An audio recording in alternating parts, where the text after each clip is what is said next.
Hey people, today's podcast is brought to you by Harry's, a superior shave at an affordable price. Superior, I'm telling you. I've been using Harry's for, about 2 years now. I've used every single one of their product varieties, and all I can tell you is that their stuff is just better than the major store-bought brands. The shave and shave creams are great. The handles are very gentlemanly. Harry's is way cheaper than those brands that are all locked up in drugstore lucite prisons. And I love that it's set it and forget it. Everything just gets delivered right to my door. The other thing is that as we approach the holidays, finding the right gift for a guy, something that's thoughtful, but also useful, practical, and special, well, that can be overwhelming. But Harry's hits the spot because this holiday, Harry's is offering custom and limited edition shaving sets that make perfect gifts. You can choose from a variety of colors and styles, including limited edition holiday colors, including winter chrome and emerald green handles. Ooh. And you can even personalize your gift with engraving on the handles, which is very bespoke. It's very personalized and it's very, very cool. So no matter what you're looking for, Harry's has you covered. Gift sets start at just $10 and come ready to gift in beautifully designed gift boxes. Plus, shaving products make great stocking stuffers. As a special offer for fans, we've partnered with Harry's to give you $5 off your order when you go to harrys.com/roll. This offer is only available for the holidays and it will sell out, so you gotta act now. This holiday, give Harry's and give handsome. Get your holiday shopping done early and take advantage of free shipping. To get a limited edition holiday shave set while supplies last, go to harrys.com/roll right now. That's harrys.com/roll. We did it. Let's do the show. We train kids throughout school to do their work on their own, to hide their answers, to do it privately, don't share anything. And the moment they get out in the world, everything is about the need to share. And the people that are the most resistant to sharing are the ones that isolate themselves. They're the ones that end up being emotionally unstable. And then you have things like what's going on, with mass shootings and all of this violence that's being created. These are people with unfulfilled gut and unfulfilled heart. They may be able to analyze things perfectly with their head, but the other parts of their being are just not in function. That's Guru Singh, and this is the Rich Roll Podcast.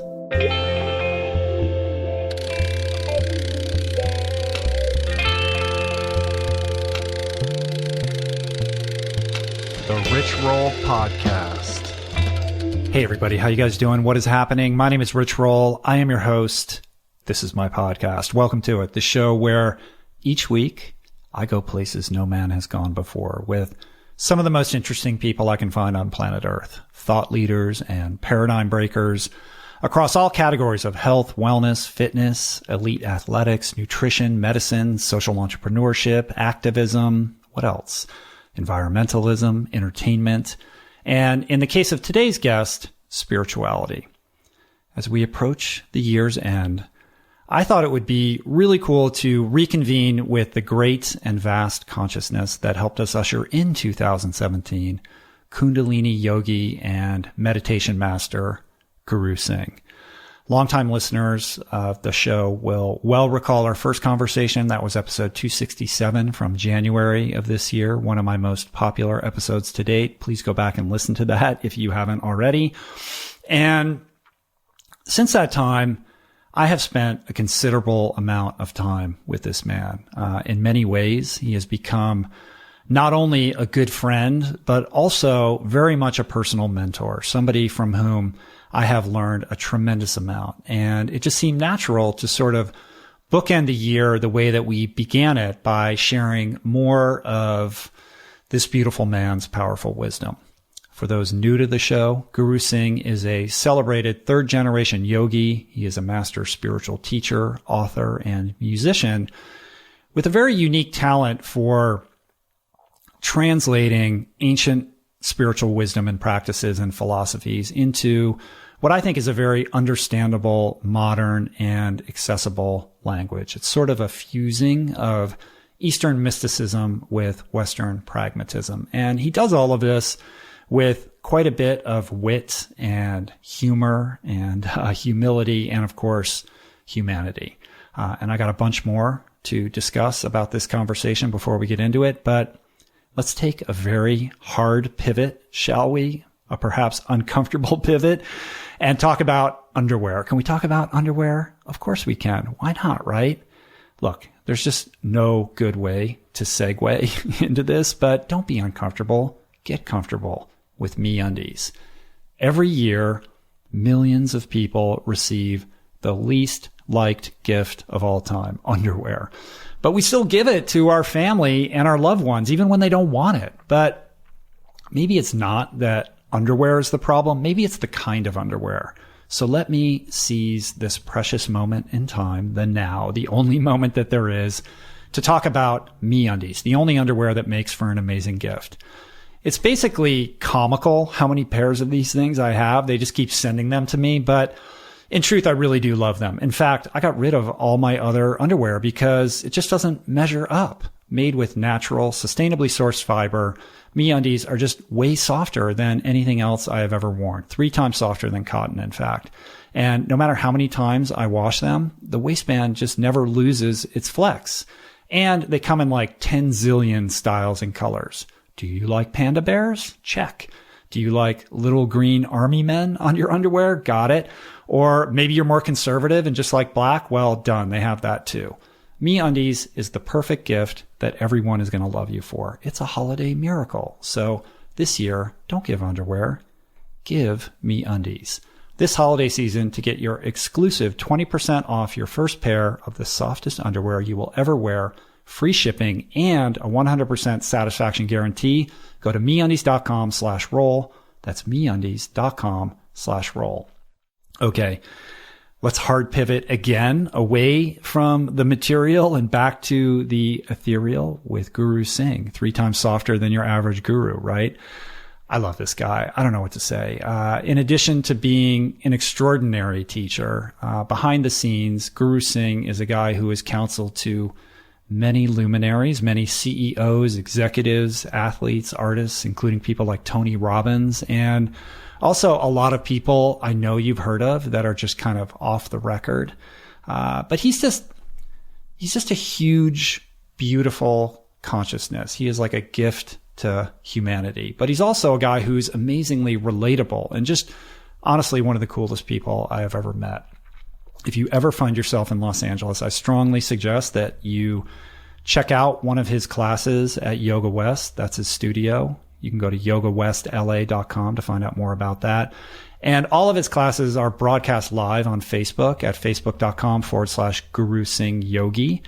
And you can learn more about him, take one of his online classes, or sign up for his daily email, which I strongly suggest and love, at gurusingh.com. In any event, today's conversation is, well, it's pretty wide-ranging. We talk about a lot of stuff. We talk about everything from cold water therapy to the advent of AI, artificial intelligence, to how to navigate our increasingly divided culture. We discuss the importance of maturing into what he calls our emotional infrastructure and the real need for new educational modalities for the younger generation, one that fosters the development of the heart and the gut brains as much as the analytical mind. We go into the why behind all the recent mass shootings, and we explore the effects of diet on not just the cellular level, but also the emotional and spiritual level, plus so much more. It's always an honor to spend time with Guru Singh, and it's a privilege to share his wisdom with you, especially during this divided, volatile time, a time in which I think it's fair to say it's become more important than ever to really invest in the development of your own awareness, your own consciousness and boundaries, and ultimately your personal evolution and growth. And so now, without further ado, I give you my conversation with the great Guru Singh.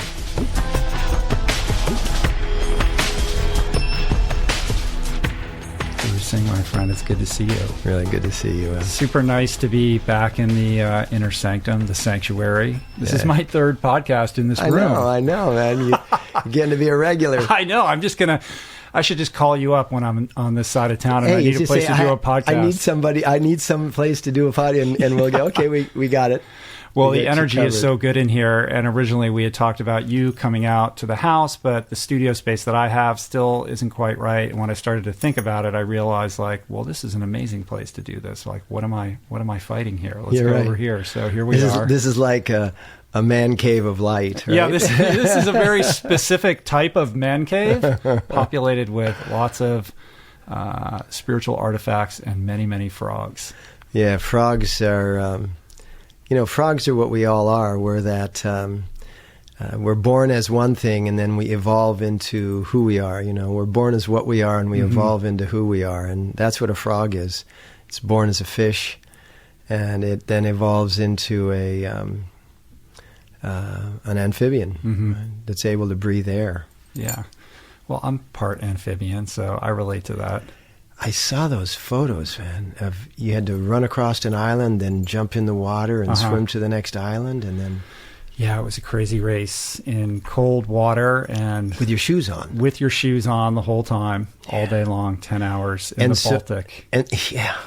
And so then running in wet shoes is kind of blister territory, isn't it? It is. I was lucky. I didn't get any blisters, but my shoes filled up with like sand and little pebbles and things like that. And you're kind of running on that. You just have to get comfortable with that discomfort, because you could stop and empty them, but they're just going to fill up again the next time you jump in the water and run up the beach, the coastline or whatever. So it was an experience for sure. Wow. Yeah, it was cool. And you guys did it in what? How many hours? 10 hours and 40 some odd minutes. And how many of those, how much of that time were you actually in the cold water, and what was the temperature of the water? That was my biggest fear, was how cold the water was going to be, because all you need is one cold front, one storm to blow in, because you're so close to the Arctic Circle, and it can completely change everything. But the water ended up being like, 56 or something, somewhere around there. So it was cold, but not bone-chillingly cold. So, you're in and out enough, and then you're running and you're warming up, and just when you warm up, you jump back in the water again. But actually, on the longer runs, it felt good to jump in the cold water. So the temperature wasn't the limiting factor. The most difficult part for me was just the technical terrain of the land, because it was so rocky and slippery. I mean, you're on all fours climbing up these granite slabs and kind of trudging through marshes where the water is almost up to your knees. And, it was more like The Amazing Race or something like that, than it was running. It wasn't there wasn't that much actual running. Like, a lot of it was bushwhacking, and that really took its toll. Of course, this really well, that you spend 3 minutes or more in water under 60 degrees, and you reset your metabolism, you reset your glands and organs. It's really, really healthy. Yeah. Have you followed the work of Wim Hof? Do you know who he is? Yeah, yes, the Iceman. Yeah, so I had him on the podcast talking all about that kind of stuff. Oh, man. Yeah. He's totally devoted. Yeah.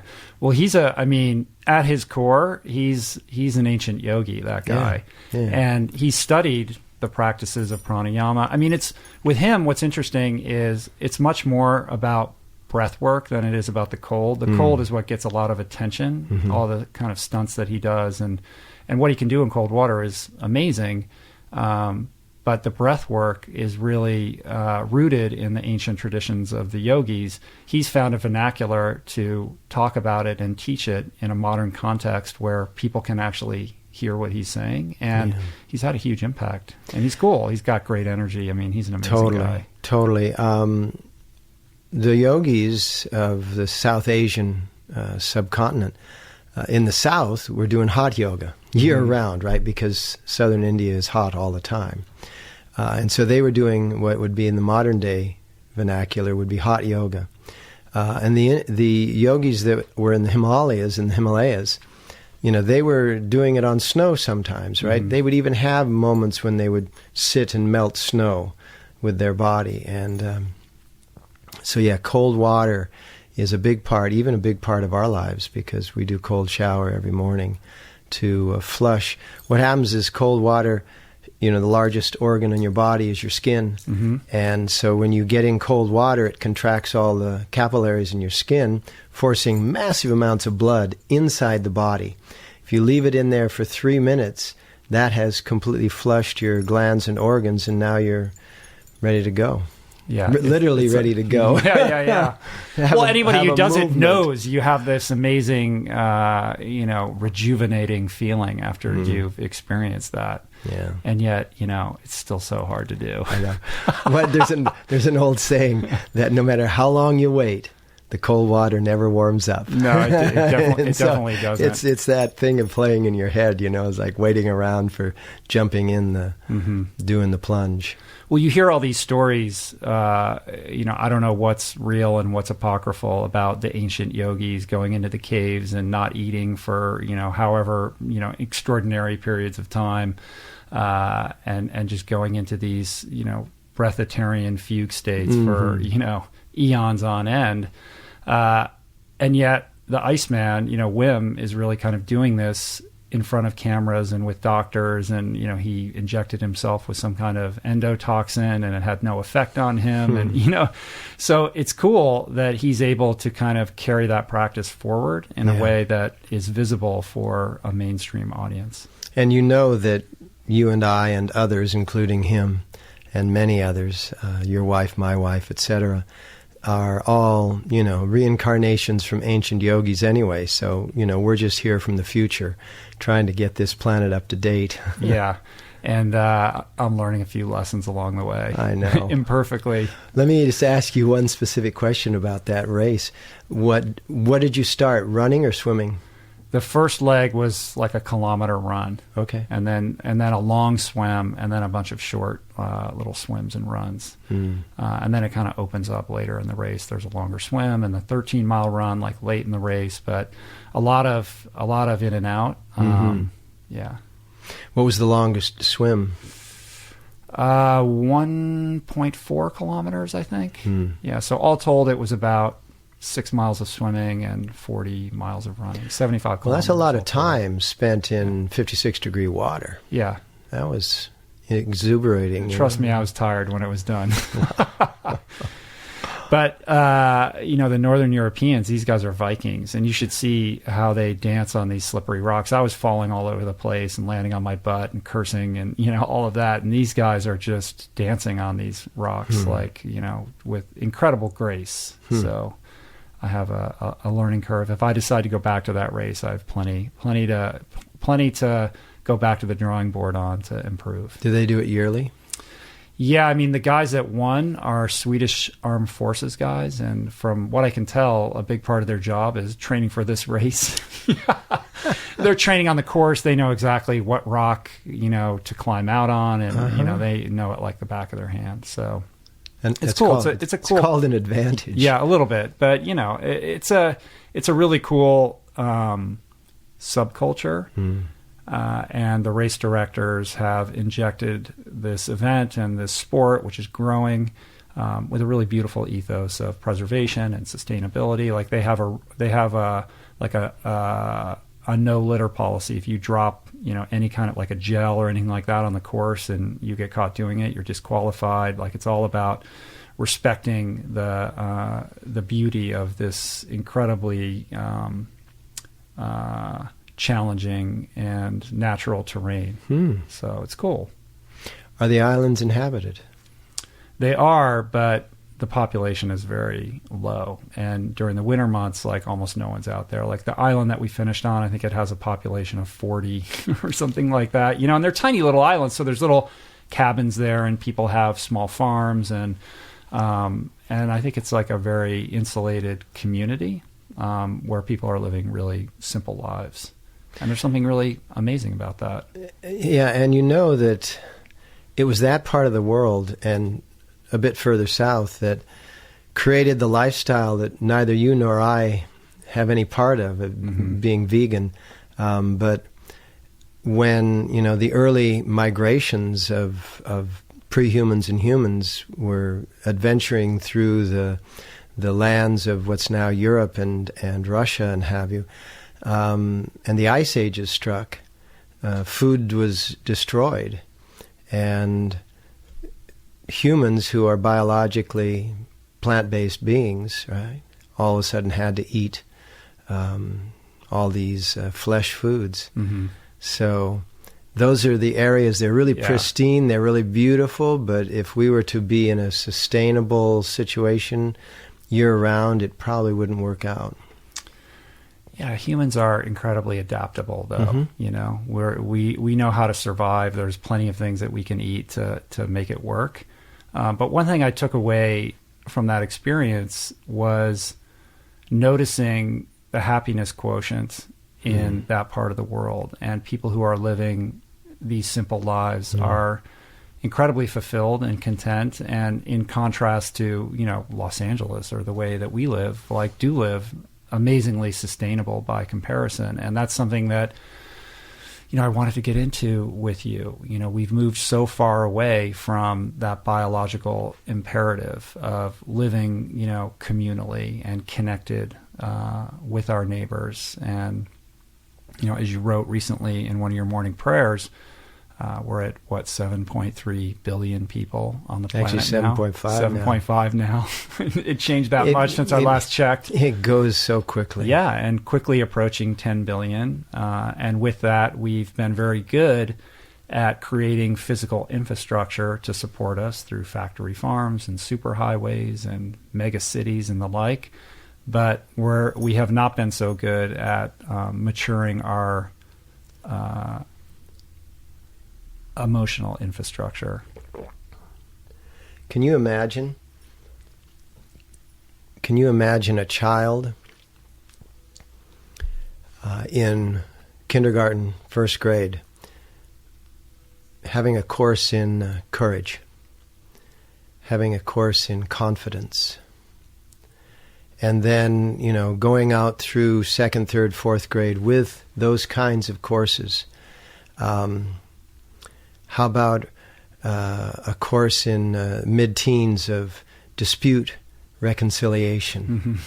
I mean, and actually have those courses equally as important as science, math, and all of the other things which are giving us our advanced technologies and cultures. You know, but we've advanced to such a degree in all those levels that you spoke of, but our emotional body is still very primitive. We're still reacting to each other, and we still feel a threat in the difference that we perceive.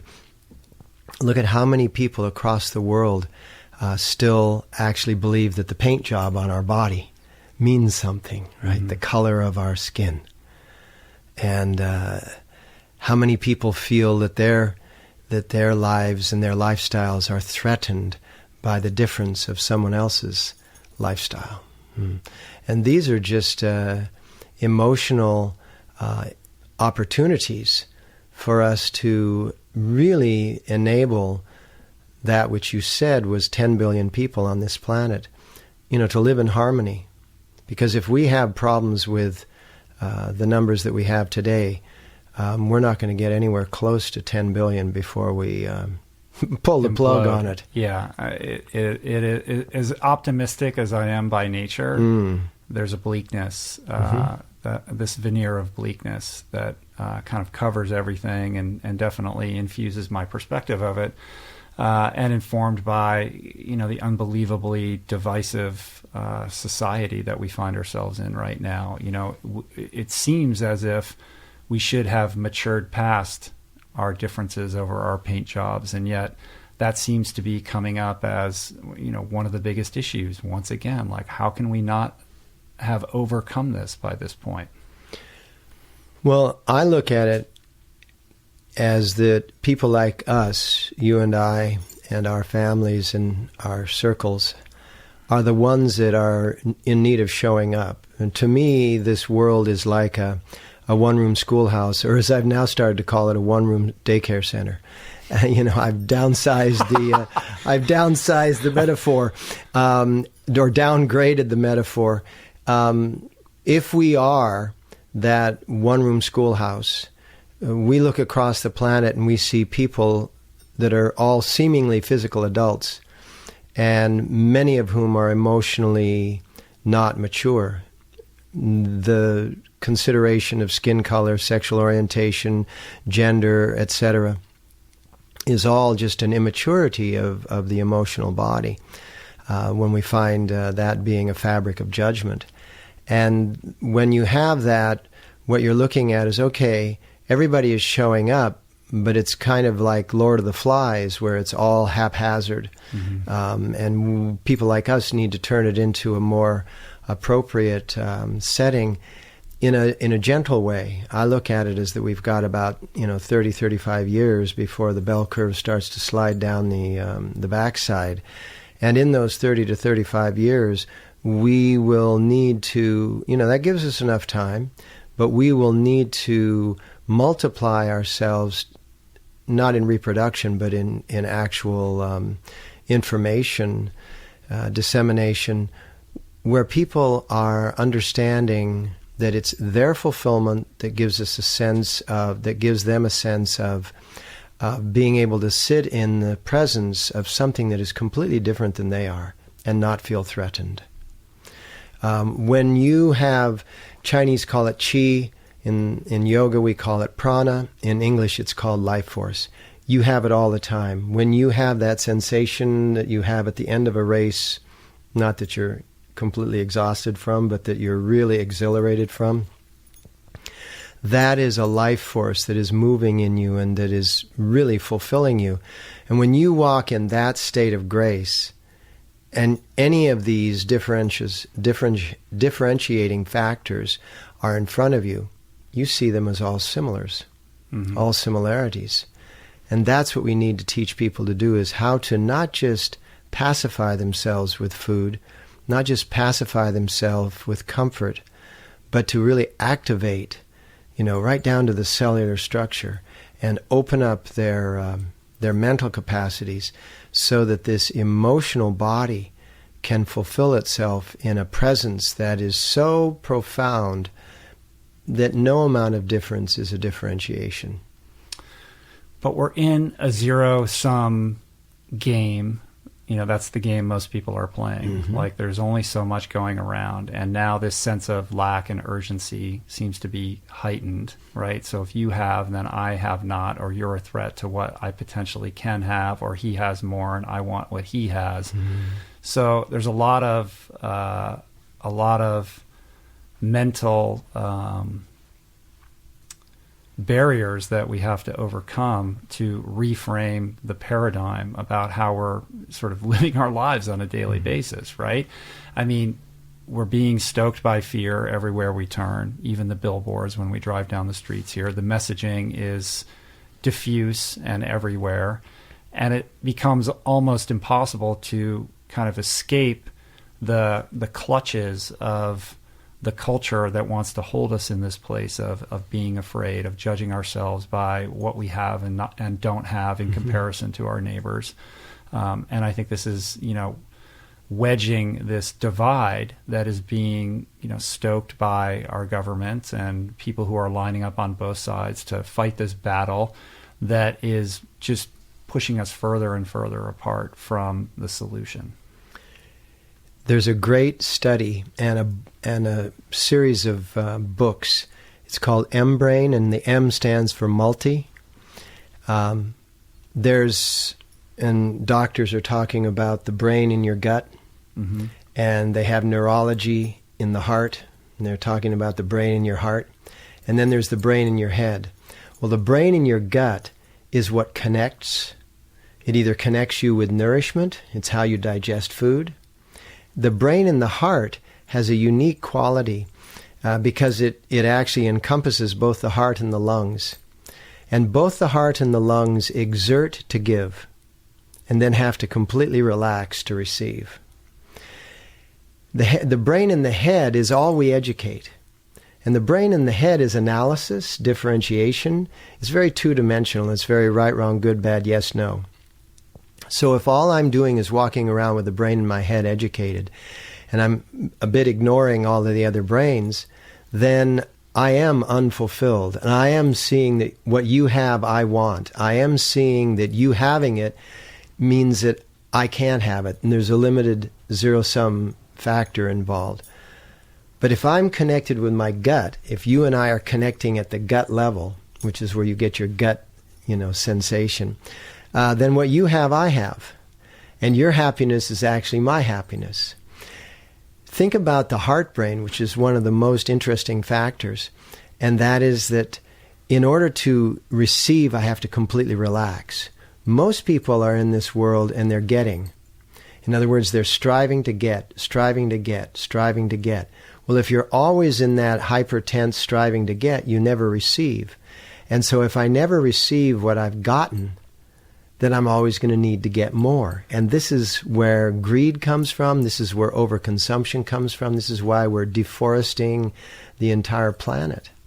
I like that analogy of the heart and the lungs, because that's true. The exertion is in the giving. Like if you're, by extension, in a place of using your willpower, your energy, your chi, your prana, your life force, and channeling that into providing for others, giving of yourself, then when you relax, that's when it comes back to you, right? Your lungs are naturally open. A collapsed lung is a big, serious event. But when you're running, your effort in breathing is on the exhale. Mm-hmm. And your inhale, it actually happens naturally. And the same thing happens in your heart. The effort is in the pumping the blood into the body. And then when it completely relaxes, that swell of blood that's been pushed out into the body comes rushing back into the heart. Mm-hmm. I like the idea of focusing on these different brains, the heart brain, education, the gut brain. Right? But our education system is about the head brain. The head brain only. That's it. And what I've experienced and what I've seen other people experience is when you lead your life by your head brain and you're ignoring the other brains, you end up with some form of disease, either mental, emotional, or physical. Think about the kids that are no longer able to cope with school. And the numbers are rising. And these are the kids that go out into the world and they have great relationships and they have great this and great that. They innovate, they're entrepreneurs. I mean, look at the biggest corporations in the world right now are all being CEO'd by college dropouts. And the bottom line here is that kids these days need that education on all three brains in order for them to experience fulfillment. When we educate the gut brain is all about connection. So we would have courses in school about connecting with each other. And what we would also do is we would have collective testing. In other words, we train kids throughout school to do their work on their own, to hide their answers, to do it privately, don't share anything. And the moment they get out in the world, everything is about the need to share. Mm-hmm. And the people that are the most resistant to sharing are the ones that isolate themselves. They're the ones that end up being emotionally unstable. And then you have things like what's going on, with mass shootings and all of this violence that's being created. These are people with unfulfilled gut and unfulfilled heart. They may be able to analyze things perfectly with their head, but the other parts of their being are just not in function. They're not in balance. Yeah. I mean, I want to get into the mass shooting thing, but before we get into that, like a couple observations. I think that we have an education system that has essentially remained unchanged since the Victorian era. Totally. It predates the way we teach kids now kind of came out of the Industrial Revolution, and it was about training young people to prepare themselves for the job market at that time. And it's kind of stayed stuck in that. Well, despite everything we've learned about psychology and education and motivation and all of these things, like we have not been able to evolve how we are raising our children in the classroom. And we pay the teachers the least. Mm-hmm. So we get those who are not necessarily striving to be extremely successful. But they say that if you took professionals from 200 years ago, including teachers, and dropped them in the world of today, like lawyers, doctors, engineers, what have you, the only one that would recognize their job is the teacher, because nothing's changed in education, but everything else has. So we're educating children for a world that doesn't exist anymore. Yeah, the world has definitely changed dramatically. And that's a huge problem. And it is interesting that so many innovators, are people that had the audacity, the gall to step, one step to the left or three steps to the left and opt out of that system, which has allowed them to, think more freely and unrestrained. Yeah, Microsoft was started by a dropout. Apple was started by a dropout. All of these other major corporations were started by dropouts. And the end result is that they figured something out that wasn't going to be taught in that educational system. Right. My daughters go to, a very progressive school that in certain respects is innovating in certain ways and trying different and new things. And yet the other day, my 10-year-old came home and said that they ran a drill at her school where they had to prepare for what would happen if there was a mass shooting. And it crushed me. It broke my heart that my 10-year-old daughter had to think about that as a possibility and prepare for it. And put that into her brain, because all of a sudden fear factor is going to be dominant. Our son went to a school that you would take, everybody graduated with straight A's. And here's how they did it. It was not about testing, it was about teaching. So if you took a test, first of all, you only took one course other than English and PE. PE was every day. Physical exercise was a mandatory event. And you took English, and then you took one other course. And you would finish a course in a month or 6 weeks. It was because you were really focused on it. You take a test, you get 60% on the test. Well, most people, that would be a flunk. Set aside the 60%, you start studying the 40%. Take the test again. Whatever you pass, you set it aside, take the test again, until you're down to what you know, every single piece on that original test. And not only that, but you were twinning. You were twinning with somebody else and being able to bounce ideas off of them so that they were training you to work together and to never accept failure. Right, cooperation and teamwork. That seems like a much better way of doing it. Yeah. The idea of depth over breadth. But now it's just, we got to, it's like a rock skipping across the surface of water. Like they're moving so quickly through so many subject matter so rapidly, but only dipping, a centimeter beneath the surface on every single thing, so that, the child takes the test and they're on to the next thing and they've forgotten what they, did. Like, I don't remember anything that I studied in high school. I took AP calculus. I don't know what calculus is, now. Can you imagine if as a professional, from 9 to 10 you were one career, and from 10 to 11 you were a different career, and from 11 to 12 you were another career, and then you went to lunch, and then you did 3 different careers after lunch? Not a good idea. Yeah, there's a school in Russia, I forget what it's called. There was a documentary made about it, and I think it's called The School. I could be wrong about that, but it's this experimental school where all the kids, irrespective of age and grade, are kind of cohabitating and in the same classroom, where the younger students are helped by the older students, and they do just that. They pick one subject and they go super deep into it, and they all cooperate and help each other until everybody's mastered it, and they don't move on until they've kind of conquered that, and then they go on to the next thing. So it's very focused on one specific thing. And group effort, collective effort. They say that if you want to learn something, read about it or listen to it, which is good for these podcasts. If you want to know something, write about it. And if you want to master something, teach about it. And so a system such as that one you just described would have all of those things. It would have reading, writing, and teaching, because the younger would teach the older would teach the younger, and the mastery would be phenomenal. Let's get back to the mass shooting thing. So there was this shooting in Texas just the other day, and this is the second one in, 2 weeks or a week and a half or something like that. The rapidity, the frequency of these tragic, unbelievably violent acts is accelerating.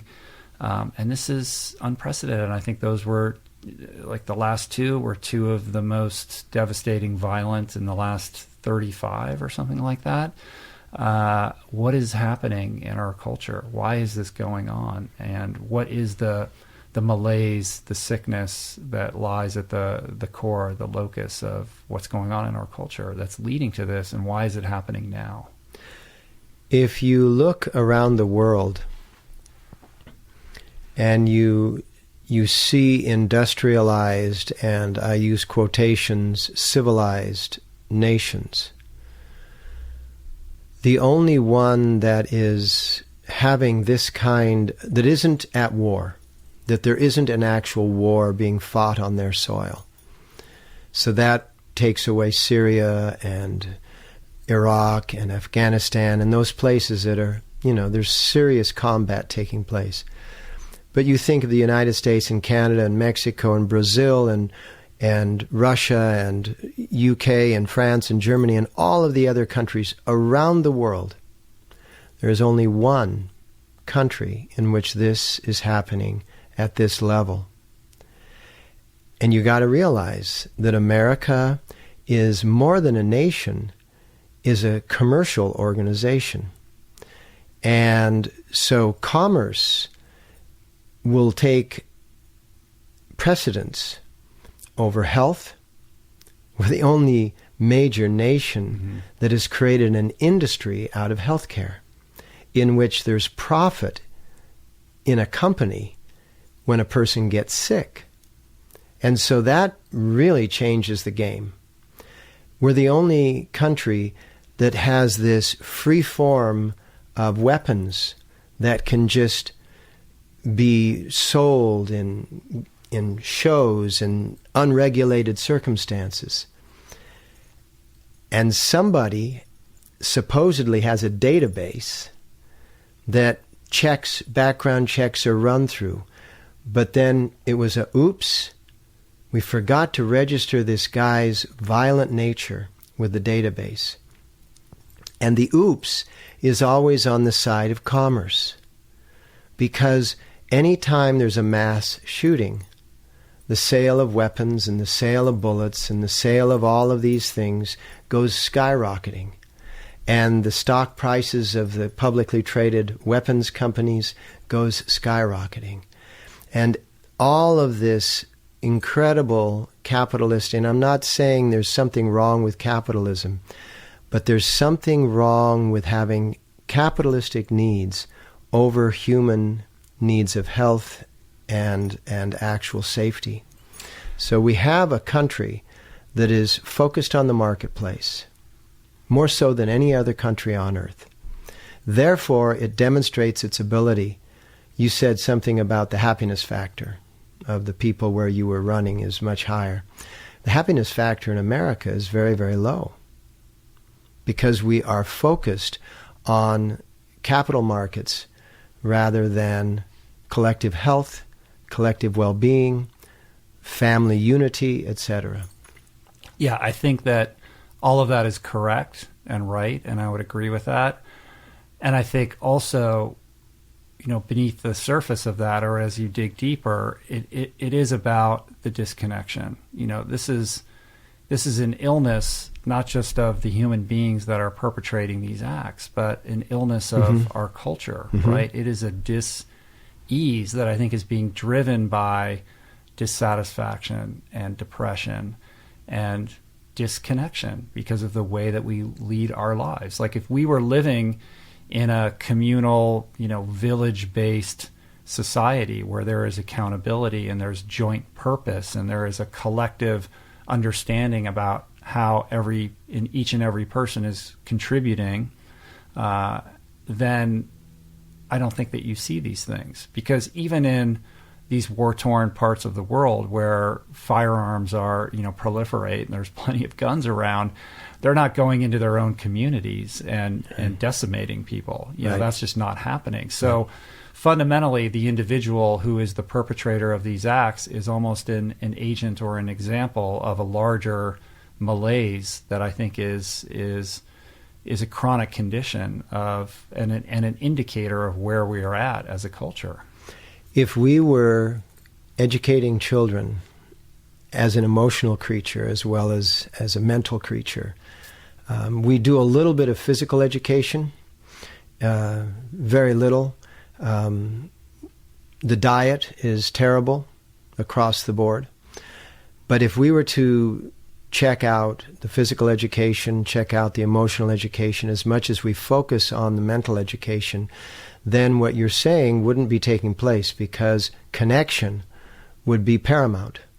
My connection with my friends would be graded as high as my observation of mathematics, calculus, like that you can't remember calculus, and yet you were in AP calculus. That means you were in advanced placement calculus, right? You know, I can't remember things that I studied either, and most of those things were crammed the night before because you were having too much fun doing the other things that should have been covered in education, to just spend all of your time studying. The idea that we could educate children to be able to, you know, when the pressure builds up inside, because these guys are explosive, and that's why they're shooting. The guy that's shooting from Las Vegas, he's exploding. That's why he's shooting. It's an expression of who he is. If we could create an opportunity so that we could see the explosion beginning to rise in each other and do the things that comrades, that fellow human beings do for each other, be like grazing animals rather than by territorial carnivores. And I take it back to our diet again. The only creatures on the planet that are territorial are carnivores. They mark their territory, they protect their territory. Herbivores share their territory, and they love it when they are grazing together. So taking it from the physical level of diet, moving that into the emotional level, because when you eat blood food, you become aggressive. The blood is forced between your teeth and your gum, and there's sensitive nerves in there that when you get blood forced up in there, you feel like you're dominating your environment. And this is just something we're not prepared for as herbivores. The human being is a plant-based biology, and it is not prepared to feast on blood. It is not prepared to have those kinds of aggressive attitudes. And then put that together with complete lack of emotional education, you have this brilliant creature who's super aggressive, emotionally unstable, and now he can go to the corner store and buy a gun. This is an absolute mess. Yeah. And nothing has it more advanced than this country, the U.S. Oh, it's been completely systematized, you know, and it's a display of utter desperation on these people who are in tremendous pain, who feel like they've been passed over and they're not being heard, and the only way to be heard is to perpetrate an act so horrible, and the amount of pain that person must be carrying in order to do that. And then the way the media covers it just perpetuates the cycle, because it plants the seed in the next person who's coming down the assembly line who's feeling the same way and sees that as the only way to get some level of public validation on the way out. Recognition. Yeah, it's crazy. Become a superstar. On the subject of taking in, you know, eating animals and what that does to us spiritually and emotionally, you know, Julie always says, like, if you're eating the animal, you're taking that violence into your body, and there's no way that can't be impacting you on not just you know, a cellular level, but an emotional, unconscious level. And I was just at this conference in Austin the other month. It was like the Conscious Capitalism conference, and there are all these amazing CEOs there who are socially minded, who are trying to do good in the world. It was really inspiring. And I met this one guy, this Dr. Zach Bush, who is an epidemiologist by trade, and he's done all these incredible studies. And I got into this is a guy I've got to get on the podcast. He was just like, he was blowing my mind. But he was telling me about studies that he's conducted, in-depth, detailed analysis of what happens to you physiologically when you eat meat, and taking in, like, the, you know, when they kill these animals, and they're terrified, of course, when they're being killed, they're in a hyper acute emotional state where the hormones are raging. And so that, in turn, when you take that into your body, you're taking in those hormones, and he's been able to gauge, like, the impact of that on your endocrine system in the human body, and how that translates into, you know, errant behavior. It was wild. I mean, he can say it much more intelligently than I, but it's chemicals, and those chemicals don't die. Those chemicals aren't even cooked out of the food. So you were just saying the animal is in a heightened state of terror, heightened state of rage. Now you're eating terror and rage and some protein. Mm-hmm. And that's all the meat is. And we don't need to be eating this because there is, as you know, I mean, we're obviously talking to the audience here, not to each other. But the fact is that when our bodies are trained, you can't do this overnight, but when your body is trained to break down vegetable protein into its individual aminos and then reassemble it into an animal-based protein, it's actually working out. It's like lifting weights. It's like your spleen is lifting weights, your kidneys are lifting weights, your liver is lifting weights. Everything is exercising. When you just put in already made protein, already produced protein, and with it you're putting in those chemistry components of fear and rage and terror and betrayal. I mean, we're raising these animals. They're like pets. Well, they're pets in captivity in a very cruel state, but they're being taken care of, and then all of a sudden we come in and we slaughter them. Yogis throughout history have said that killing an animal out of necessity and killing it with respect has a certain validity. But raising an animal and then slaughtering it has such an effect upon the human psyche that it actually turns you into a murderer. Even if you're not the one that has been murdering all these animals, you're letting slaughterhouses do it, mm-hmm. You're eating the chemistry of murder. So you're becoming a murderer. Mahatma Gandhi was once in jail, of the many times he was in jail. And suddenly he started to have these murderous thoughts. And so he sat with them in deep meditation, and it came to him that, well, perhaps there was somebody that was involved with his food that had some of these kinds of thoughts. And he found out that the guy that was the main cook in the kitchen was in jail for murder. So all of these components are very subtle. You talked about the Dr. Bush at the conference. The endocrine system is a ductless system. In other words, the transmission between the endocrine glands is happening on an electromagnetic basis as well as on a chemical basis. And so there's radio waves going in our systems, radio waves going between our systems. And if I'm preparing food, I've got radio waves from my attitude going into the food.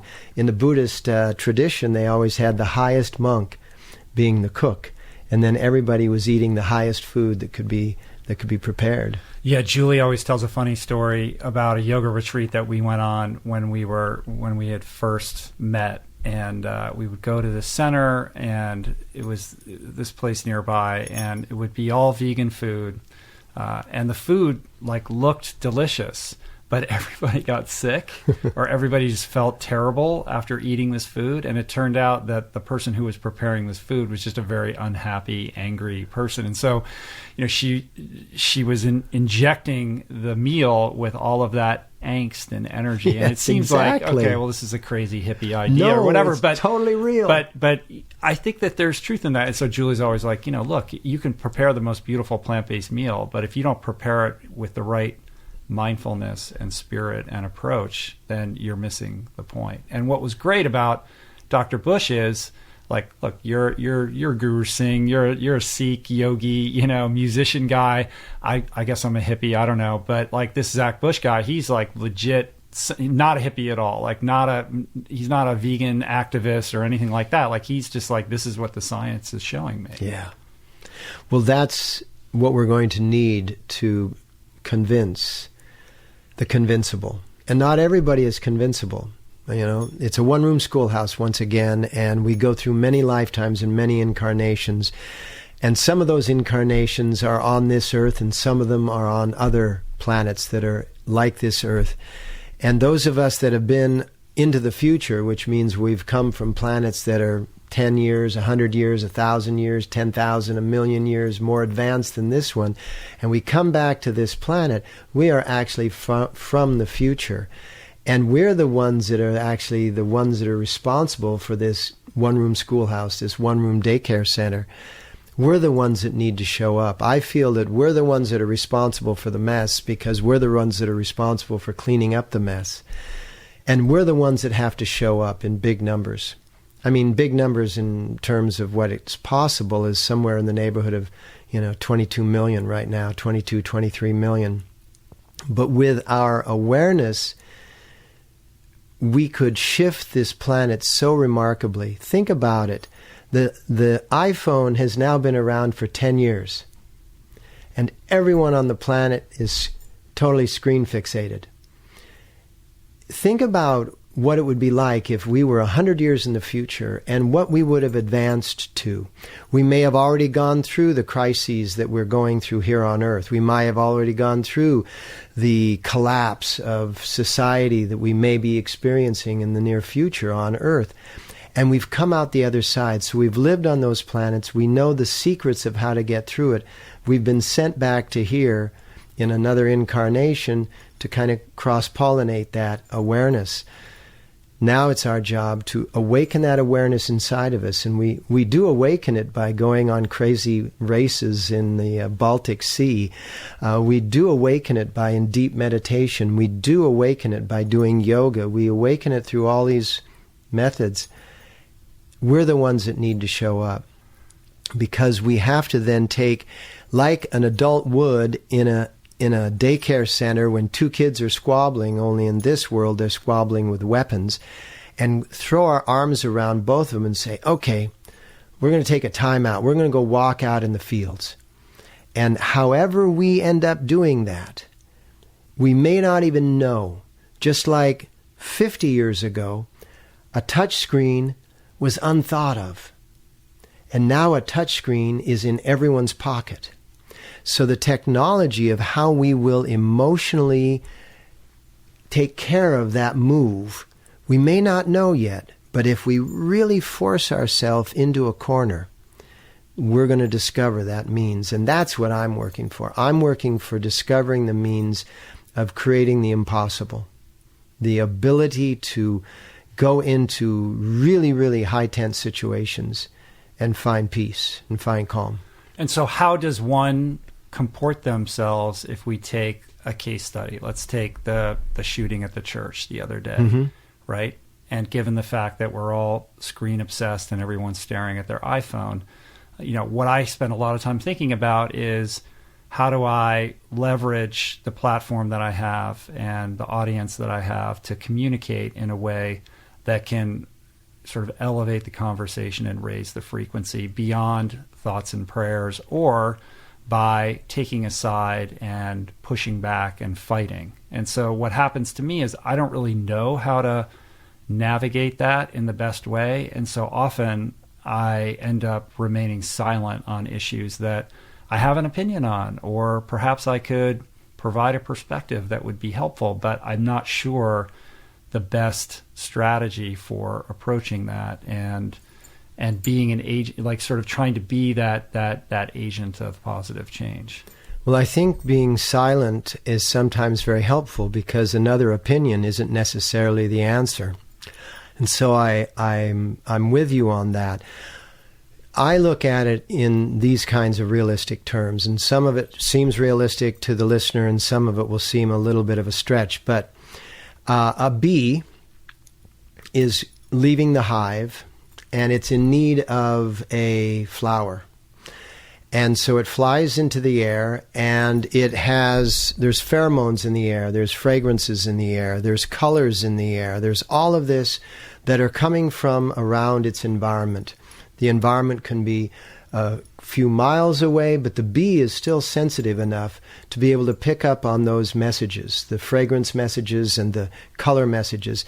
And it follows those tracks because the color from the light that's coming from the flower is in the air, is in the track that the bee is going to be following. The pheromones from the flower, just like a dog can smell a lot more than we can, the bee can smell that. So it follows those pathways and it finds the flower. What if many of us were so aware, so acute, just like the bee, that we could smell an unresolved, violent temperament arising in some location nearby? And we would then be attracted to that circumstance, which is, in this case, a person that is starting to stockpile guns because they're not resolving their angst, they're not resolving their anger and their rage and their fear and their separation within themselves. And so all of a sudden, these millions of people, I call it millions of avatars, millions of messiahs throughout the planet, and I'm saying the next several decades are going to be used to build that, and that we can actually sense who in our community is feeling this way, and we could go up to them and be an answer. There was a great story about a school in the Mid-South, somewhere like Tennessee, Kentucky, a few years back. And a lady was working the front desk. And this lady working the front desk suddenly sees this guy with a couple of weapons standing in front of her. And she went into a state of shock. And a state of shock is literally you out-of-body experience. Mm-hmm. And the reason they call it an out-of-body experience is because you actually go into an etheric consciousness. You go into a precursive consciousness, like a precog from the movie Minority Report. And you, all of a sudden, you are in that precognition of realizing that there is a condition that you're working with. And she said that when she started talking, she didn't know who was talking inside of her. But she started to communicate words to the gunman that were very soothing to him, very understanding for him. And in about 3 to 5 minutes, the gunman was setting down the guns and saying, "I want you to call the police. I've just about done something that I would have terribly regretted." So she went into this altered state and literally engulfed this person in what love that we've never kind of experienced. And she brought him down. She brought him down from that heightened state of anxiety, that heightened state of disconnection, to where he just said, "Call in the authorities because I want to be controlled now." And this is what I'm talking about, that we would become aware of where those situations are happening. They could be happening 3 miles away, but we would be called to it. We would then be able to be in that state of really a state of a channeling, kind of bringing in the love, bringing in the understanding. The Buddha had a great prayer. Places I am to go, I shall go. People I am to meet, I shall meet. Things I am to say, I shall say. That which I am to achieve, I shall achieve. And to be in that state of just that pure channel of love, being able to assist somebody that, as you've said prior, they're in desperate need. Mm-hmm. The perpetrator of these crimes is in desperate need. And if somebody could get to them before they got to their act, that would be the state of grace. And that requires a level of connectivity, mm-hmm. I think, that we're lacking right now. Mm-hmm. You know, I think Los Angeles is perhaps the greatest example of, dispersed individuality, because we're all in our cars and we it's such a sprawling, place where it's very difficult to connect with other people, and to not know what your neighbor is doing or even know their names. And bridging that gap, I think, requires not only, going back to what you said earlier about really connecting with that, that gut and that heart brain in order to develop that awareness. Because I think if you're really present with an individual and you can get past your thinking brain and you're just with them and you're looking at them, their eyes are telling you, that everything is there. Like Julie and I were in Miami the other day, and we had a dinner with a bunch of people, and we sat next to this guy who was sort of jokingly saying that that he could read minds, or that he was empathic in a certain way. And he started to say, this is, who you think you are, but this is what's really going on with you. And he was very accurate, and he did it with a couple people, but he was just sort of being a mentalist because he was paying attention. And I think we're all wearing that on our face. The signals are there, but instead we're gazing at our phones, and we're in our cars, and we're, on Twitter, or we're doing what we're doing. And that disconnection is only widening rather than shortening. Every power that any human being has ever had here on earth is in every single one of us, waiting to be activated.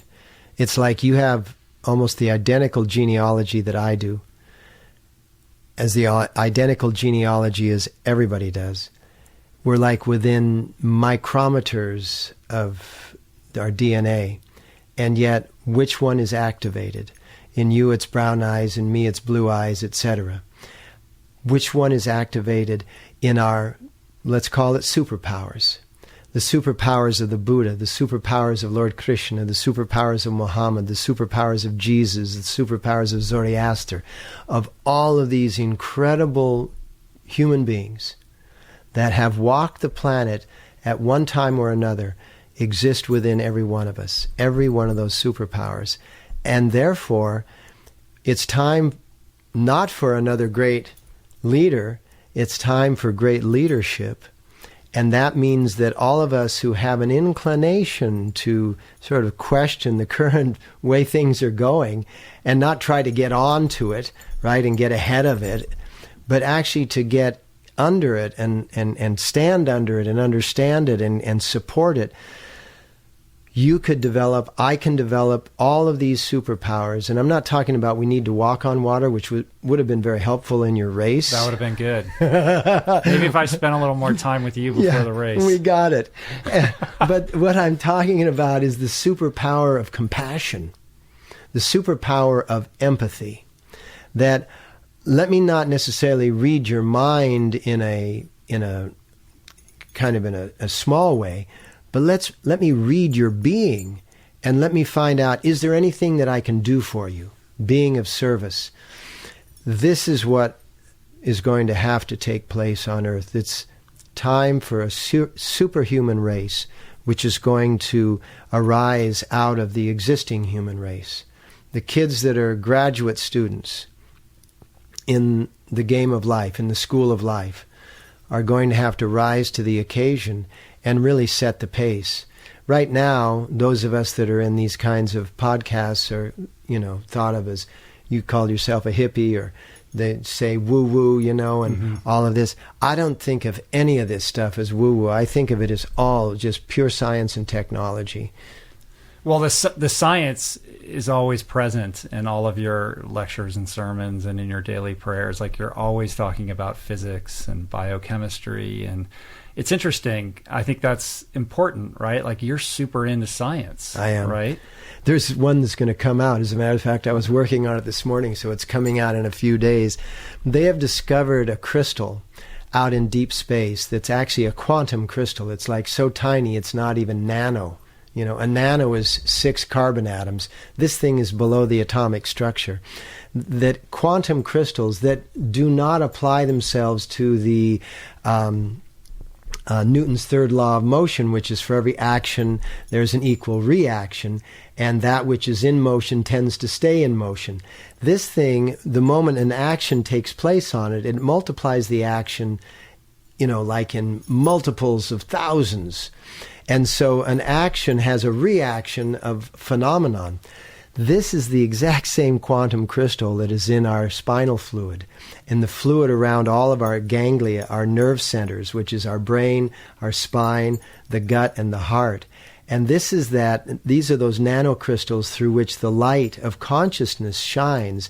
And literally, when you have the awareness to align all of this, which is exactly what happens when you're in the zone that you get into when you're running, when you've passed through hitting the wall in a marathon, that sensation.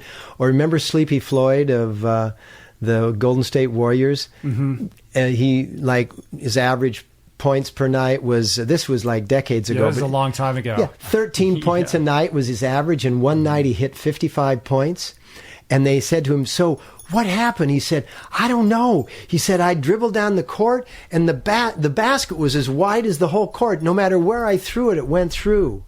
And that's literally being in the zone where the conditions of your sensory system alter so that they're in complete control of your muscles. Well, you're transcending the thinking mind. You Exactly. completely overcome that brain. Exactly. Right? Where time kind of fades away and space gets distorted in a very unique way. And it gets distorted in the way of your intention. His intention was to make baskets. Mm-hmm. Our intention is to, calm people down. Well, in a macro I don't know sense, if I just got bleeped. You can say whatever you want here. It's a podcast. There's no network here. There's no middleman or intermediary. It's just us. And say whatever you want. I think that, as trite as it sounds, in the most macro sense, it is, look, we've all been told this, and intellectually perhaps we understand it, that we walk around with blinders thinking about ourselves. We're self-obsessed. We're focused on me and my path and what I'm trying to get and achieve. When in reality, there is no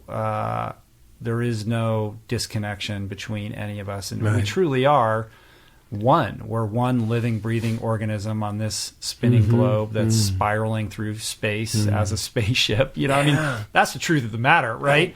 And we have such difficulty as human beings, like recognizing that fundamental aspect of our shared destiny, right? And the more that we can connect with that gives space to develop and breed that level of empathy with our fellow humans. But there's something about the way that we're wired, and perhaps it's about the culture in which we're raised, where we not only forget about that, we deny that very essential truth, right? So if we can cultivate a greater awareness around that, then I think we can be more empathetic, more connected, and perhaps more able to sense that person who is in pain and needs that help. But how do we overcome the massive forces of our culture that want to keep us in that space of me, and what am I going to get, etc.?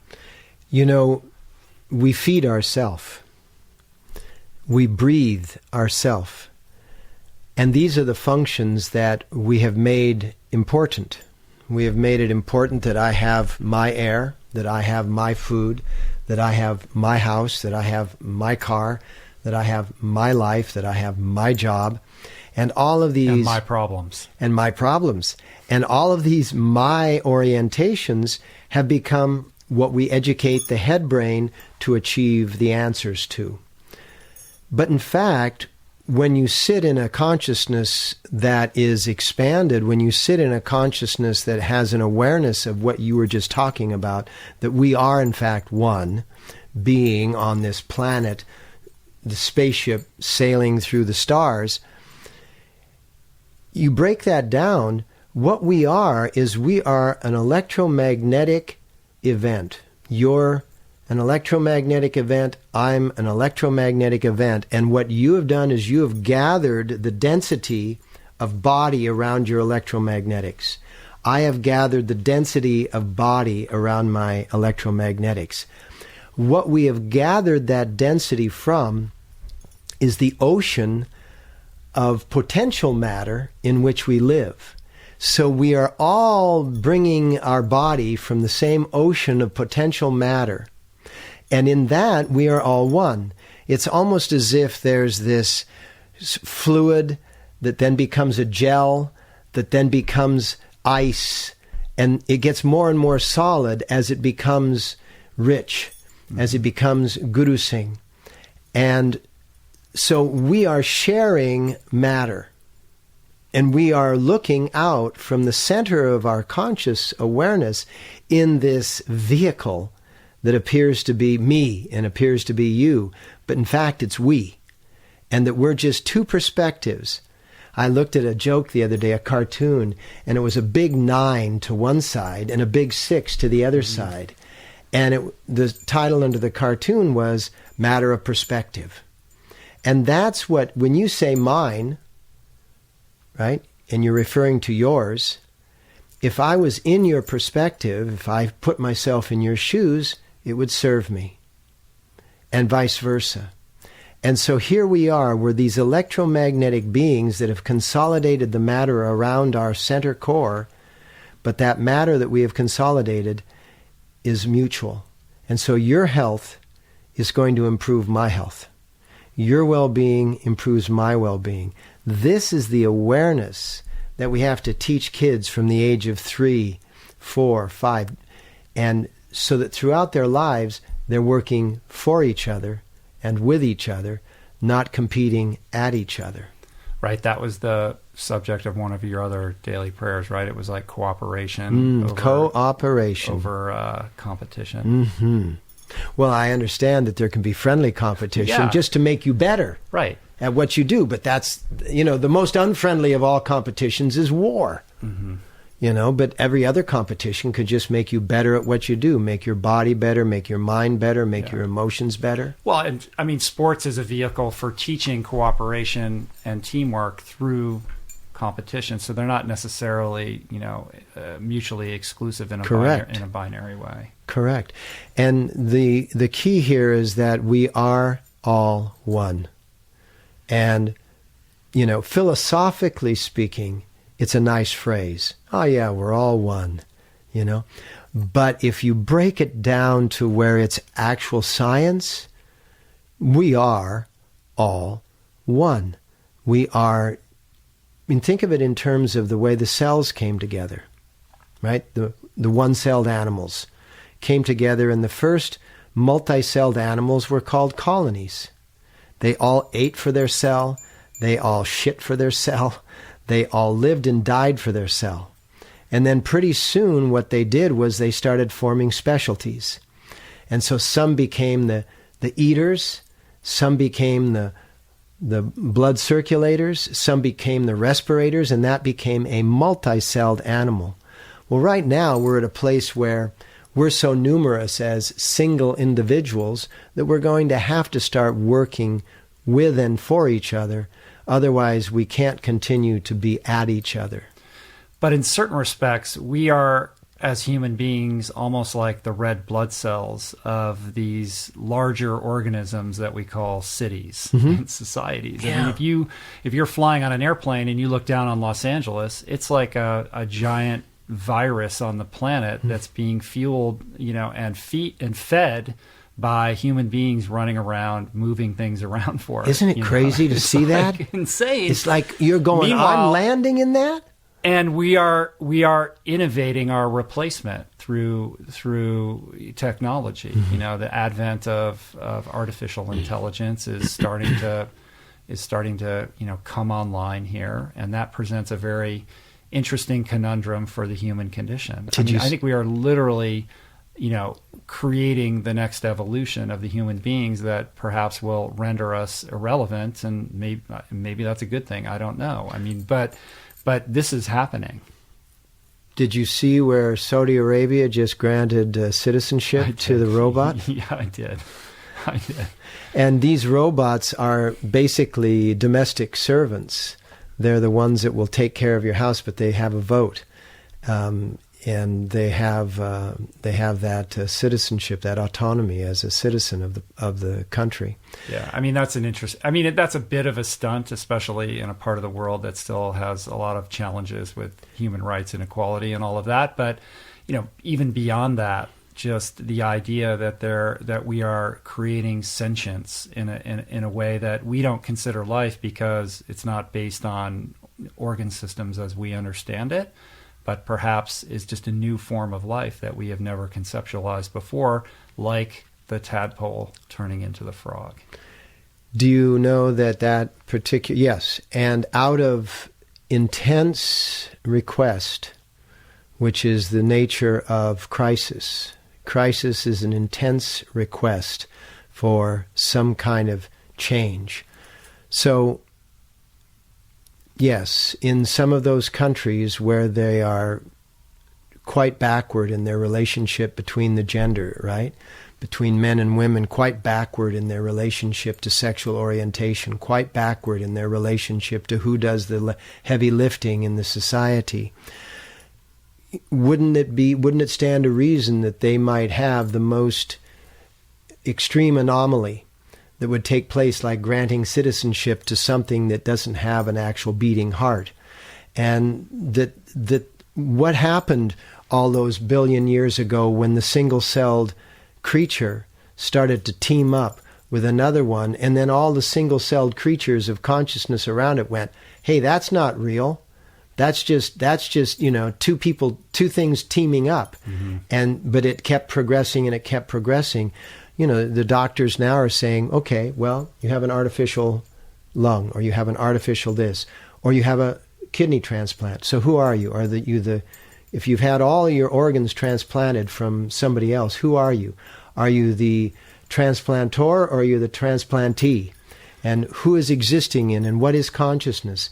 And so what we have to now realize is that, okay, there may be intelligence in an artificial way. Is there consciousness? And that's what we have to realize, is that an intelligent being may not be a conscious being, and an unconscious being may not have the empathy. So we could be creating intelligence that has the ability to function in an outstanding way. I mean, they've created soldiers that can't be destroyed, like the Terminator kind of thing. But if it doesn't have consciousness, if it doesn't have empathy, if it doesn't have compassion, if it doesn't have any of these things stopping its activities, what will we end up with? And that's what happened, by the way, to those cultures throughout the stellar systems that have destroyed their planets. As a thought experiment, though, similar to the one of, the old one about the boat, if you replace it plank by plank, at what point is it still your boat, or is it a different boat?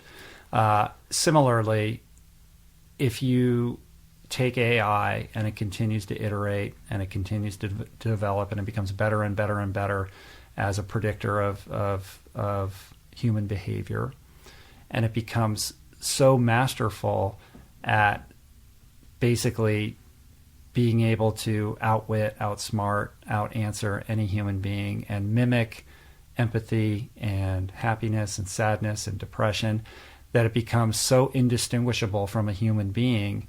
At what point, if it continues to iterate and iterate, can we say that on some level it does have consciousness? And how does that make you think about what consciousness is and is not?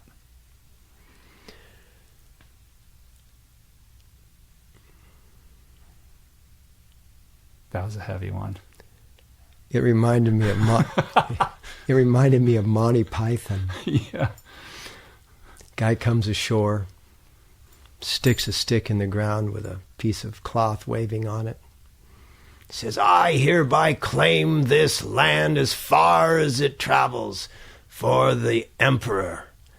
A little voice comes out of the bushes. Yeah, but what about us? We've been here for 10,000 years.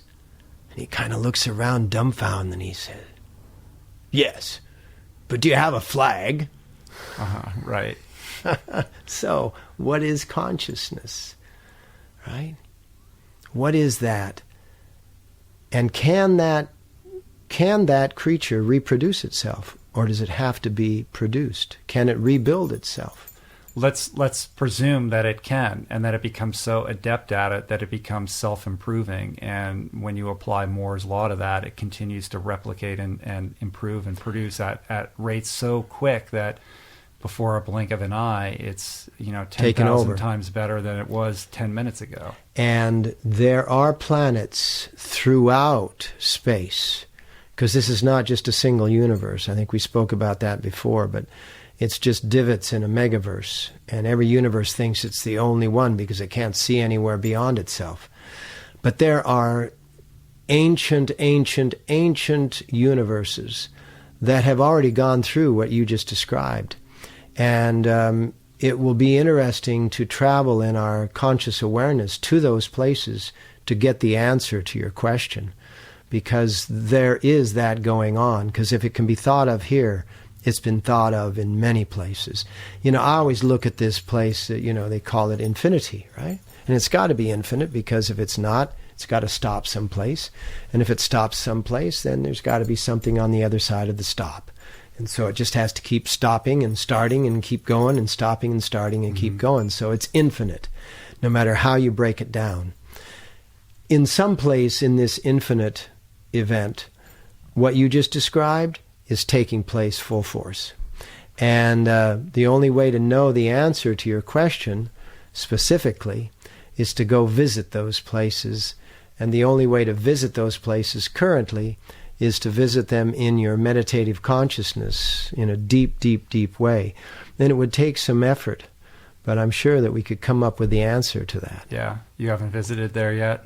Not that specific one. Okay, where have you been visiting? You saw the expression on my face. I loved where you were going with that. That was fascinating, because, who's ever, obviously scientists are thinking along those lines, and you've probably had conversations with some of those people that are extending themselves in that direction. It's real. It's very real. It's a conversation we need to be having, because as much as our human condition is to, biologically reproduce, it's become just as much about continuing to technologically innovate, right? And no matter how many stopgaps or, conversations we have about, is this the right thing to do or not to do, it's happening. Like, it's just, we can't stop it, whether it's gene sequencing and what's going on with CRISPR and all of this craziness. Like, it's going to get really weird pretty soon. I mean, it's already getting weird, but like when my little girls are, 40 and 50 years old, I can't even begin to fathom what the world is going to look like at that time. Still, we're talking the iPhone 10 years old, and now you've just multiplied that times 4 or 5, and the advances that will take place.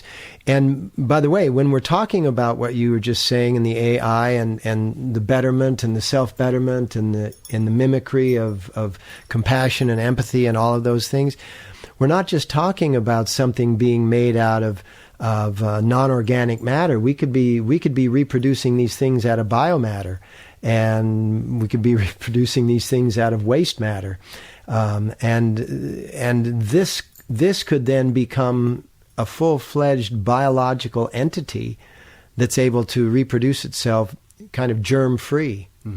Yeah.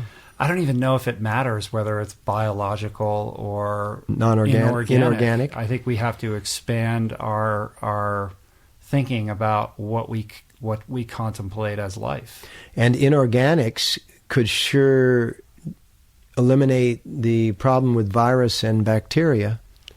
Yeah, well, it's perhaps a more perfect system. We shall see, right? But here's the thing. This is a doorway, man. We've taken the listeners to a doorway, and we're saying, okay, stay tuned. There's no mushrooms involved, just like a lot of frogs around here. Right, we're just filled with frogs. But shifting gears a little bit, I wanted to talk a little bit about boundaries. Like, as somebody who, we talked earlier a little bit about shouldering the responsibility to carry, a positive frequency and be an agent of positive change through empathy and connection and things like that. But there also is, it's also important to have discernment about this, just because it's not like, oh, I'm all love and it's a free for all and you can come invade my space. And, I know that this has come up for you in a personal way recently. You had to eject somebody from your classroom, or who was not behaving appropriately. So I think boundaries are important, and I wanted to kind of explore that a little bit with you in terms of how you comport yourself as somebody who wants to be of service, but also is not somebody who is there to be taken advantage of. I look at it as the sage warrior. You're the sage first, and when necessary, you're the warrior. That nonviolence is actually a term that means non-aggression, and that you're not looking to be aggressive, but you're also not looking to be overrun. Because it's important for us to, like the whole thing with sexual predators that is taking place and exposed in the world today. I said to the class the other day, I said, okay, everybody has to make a promise. Raise your right hand. I had everybody raise their right hand, and then I will learn 2 really swift moves that can deck somebody instantly. In other words, if somebody is a predator and they're approaching you, you need to be able to take a very swift action to put them into a place where they're not going to be a problem. Because we are not here to be taken advantage of. We are here to be an advantage for everyone. And so we have to learn. We have to learn how to have that ability to take someone's aggression down in an instant. Yes, we also have to learn the art of eminence, of supreme eminence, of being able to dominate a space to such a degree, like the Buddha, that if you came within, 100 feet of the Buddha, you had nothing but peaceful thoughts. But what if you have a rifle that is capable of traveling far more than 100 feet in today's world? You could shoot a person from a great distance, from 3,000 feet or something like that. What we have to do is we have to have multi-levels to our being. One, know that if there's anything in the visual area that has harm for you, that has thoughts of harm for you, this is an awareness, like I was saying about the bee finding the flower. This is the reverse of going out and finding that person who is out of harmony. This is to actually know that there's someone in your area. This is a highly intuitive power, and you've got to be able to have that power. Secondly, you've got to be able to control the frequencies within the close rank, within a few hundred feet, so that nobody can have that violent attitude, or that obnoxious attitude, or that aggressive attitude, or that predator's attitude within a few hundred feet. And then if both of those things have failed and there's somebody right in your face, you have to be able to take care of business. And that's why the sage warrior is the answer. And I mean, we're not going to get there overnight. We have to get there. It's years and years and years of practice, but this is exactly what we have to know. And that, for example, let's talk about the sexual predators that are so much in the news these days. They're victims of their own inadequacy. They're victims of what we've been talking about, their disconnection. What everybody longs for is their source code. We're all programmed to long for our source code. And the source code is the womb, from where we came, and the breast, from where we were first nurtured. And so this whole obsession with the womb, with the vagina, with the breast, is all about our sourcing. We want to get back to that place where we were either completely held and safe, or we were completely nurtured and safe. And the only thing that's going to change that or alter that, no matter how sophisticated we become, is if we raise our conscious awareness so that we know that we've been there, done that, and don't need that anymore, and we are here to provide that sanctuary for others. So we don't invade somebody else's space. We don't require sexual favors to kind of satisfy that need of ours to go there. This is, an educational, this is a biophysical education whereby we are nurtured to come up from that very basic. Sexual predators are just babies looking for the nipple. Sexual predators are just babies looking for the womb. And the reality is that we need to educate everybody so that they can understand that's what's happening. And until we've educated everyone so that that isn't happening, either through AI or whatever it's going to be, we need to be able to take care of ourselves. We need to be able to set up boundaries. We need to be able to not be taken advantage of. Because this is, we're getting crowded, right? As we said, 7.5 billion people. L.A., I don't know when you came to L.A., but it was in the mid-'60s when I first came down here. This place is crazy bigger than it ever was, You used to have some distance where you had some land. Now there's nothing. Mm-hmm. And everybody is in their, armored vehicle, driving around. And as we get more and more crowded, we have to set up more and more boundaries that are boundaries of understanding rather than just boundaries of walls and lines of demarcation. Yeah, we've set up the wrong boundaries. Yeah. You know, and the sexual predator thing is super interesting in the sense that it's coming up now. It's not, you know, the behavior has been there. Yeah. It's not that suddenly there's a rise in the behavior. It's a rise in awareness around the behavior and the outing. Mm-hmm. You know, it's like the pimple has finally been popped, right? And when you have, you know, Ronan Farrow writes these articles in the New Yorker, and this all comes out, and it creates this cascading effect that is amplified by social media and the Me Too campaign, and suddenly all these women finally feel safe to relate their stories. Safety in numbers. Which then, you know, sort of amplifies the, you know, the waterfall of this narrative, you know, becoming outed. And why do you think that's happening now? Like the juxtaposition of that against the mass shooting thing is very interesting to me. Like the timing of it. Like, why is this happening now? Exposure. What you just said is true. The amount of ways in which something can be exposed, the amount of ways in which people can connect are doing two things. They are allowing people to connect more deeply, more closely, more prevalently, but they're also causing people to feel disconnected to a greater degree. So all of the women on the Me Too campaign are feeling connected. They're feeling a kindred spirit. But as that kindred spirit rises, the ones that have no means of connecting at all are feeling more and more estranged. So the ones that are feeling more estranged become more violent. The ones that are feeling more connected become more powerful and less vulnerable to the predator, the sexual predator. And so these two things are happening simultaneously because of a third element.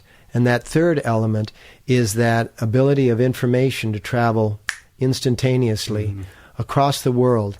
And now, I mean, let's face it, back in the centuries, sexual predators were called successful people.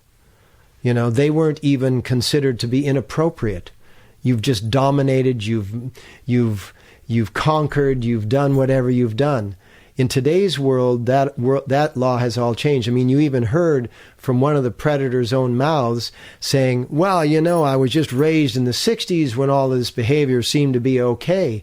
Well, you know, sorry for the, you know, lack of education, but even then, that behavior of unwillingness, you know, forcing yourself against unwillingness wasn't okay. Mm-hmm. That was not okay.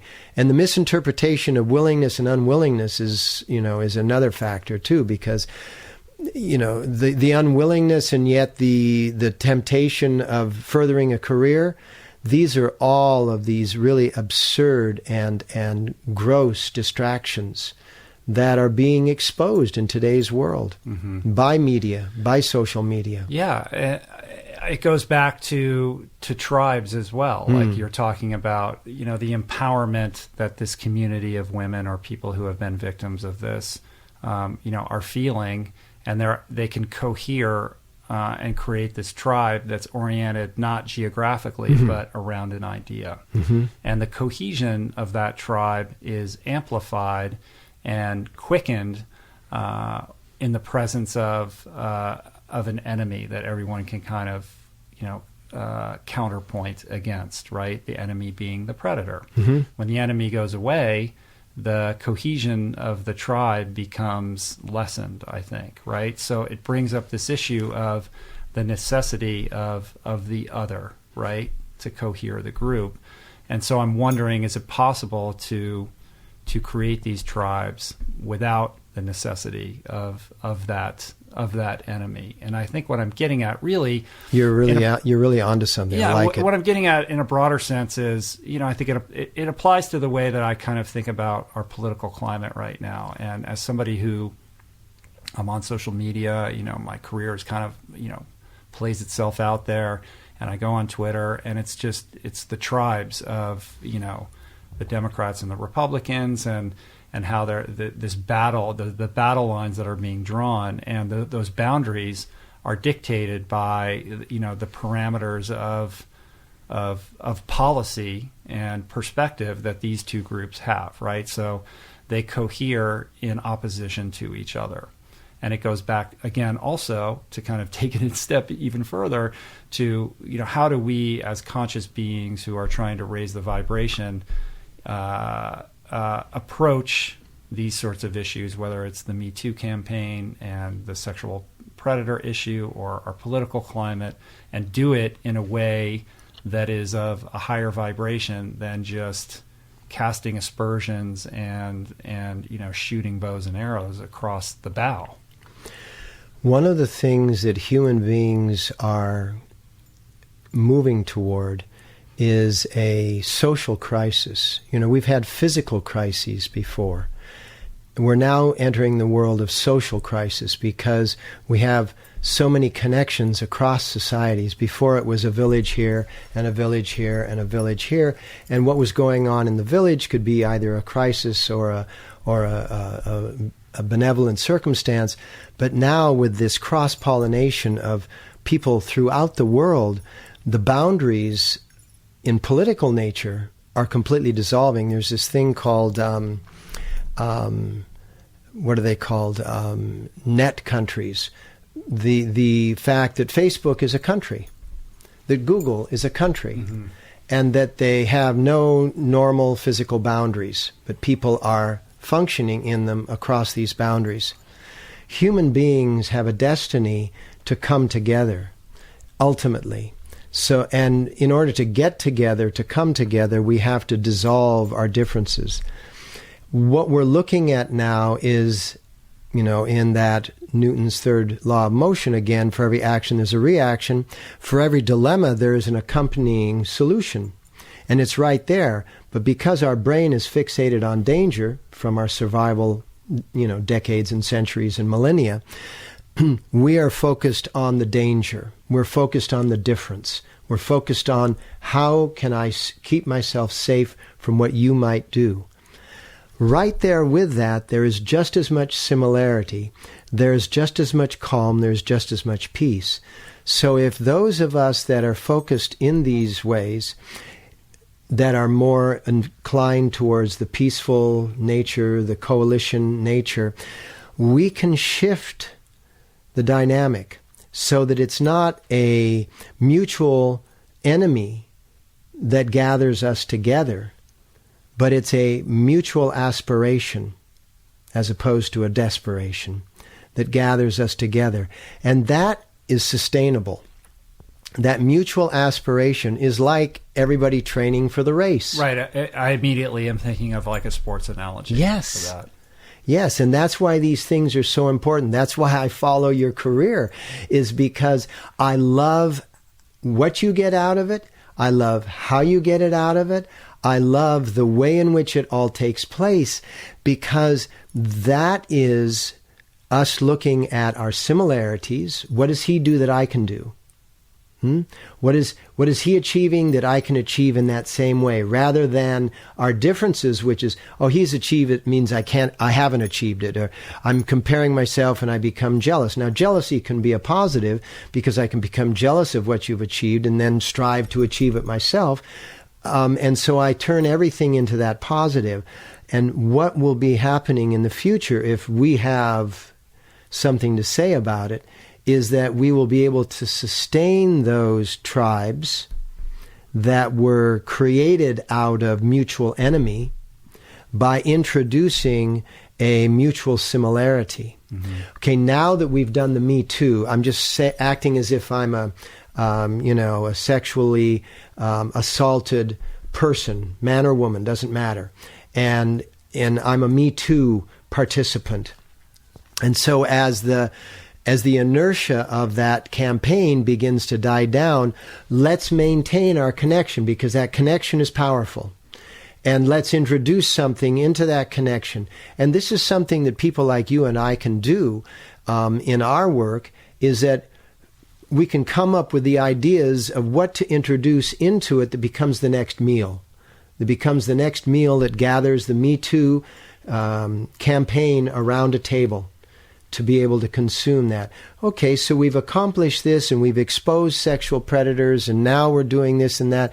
And now let's use this same coalition of forces in a cooperation to achieve something else. And this is what we're going to use to do it. Mm-hmm. And all of a sudden we start replacing stimulus of negative, right? The stimulus of a mutual enemy with the stimulus of a mutual aspiration. I like that. I'm trying to think of a practical example of that other than sports.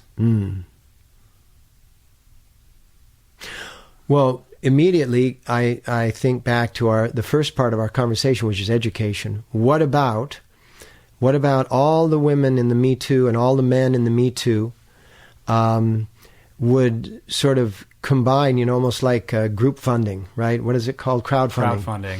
I love that. I love the new phrasing, don't you? The way they're... So what if everybody decided to crowdfund educational emphasis on training children from the age of, early education, whenever that is, in not being available. If there's a predator present and there's no meal available for the predator, what is the predator going to do? Predator leaves. A predator leaves, or the predator has to dissolve its nature. It's like the old saying in the 60s, what if they threw a war and no one showed up, right? There would be no war. I always thought when, 200,000 Americans invaded Iraq, in the early stages, there was 25 million Iraqis. What if they all just decided that, hey, let's all get together on Sunday and surround the green zone? And just surround it, right? And just surround it with love, not with weapons. And we'll put the ones in the very front who are going to get killed, the ones who, are willing to die for their cause.